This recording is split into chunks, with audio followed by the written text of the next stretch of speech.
No te rānei I tīmata I te hui ātau a te hunga kau te Māori I te kunenga ki Pūrehuroa I te Papaioea.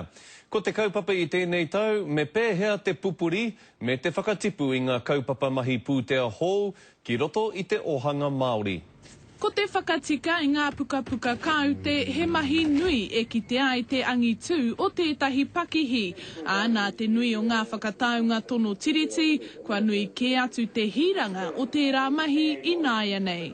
Ko tā mātou whainga kia āwhina, kia ārahi hoki ngā iwi, me o rātou tiaki I o rātou pūtea, kia whakarahi hoki I ngā muni. Koinei tētahi o ngā kaupapa I wānangatia I te hui ātau o ngā kaitatau Māori.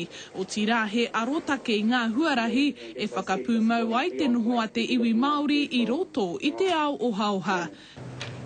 Kei ngā piriona tāra te uara kua whakawhiwhia ki ngā iwi o roto I ngā whakataunga, whenua mai, rawa mai, pūtea mai hoki. I nā te nui o te pūtea, tērā hoki te nui o te mōrearea. I roto I te ao Pākehā, te nuinga o ngā pakihi kua taka ki te he I roto I o rātou mahi whakahaere. He akoranga kei roto mo a tātou iwi.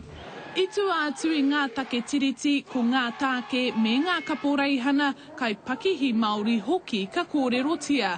Anō nei he titiro ki te hunga kaitatau Māori me ngā rautaki mō ngā rā e tū mai.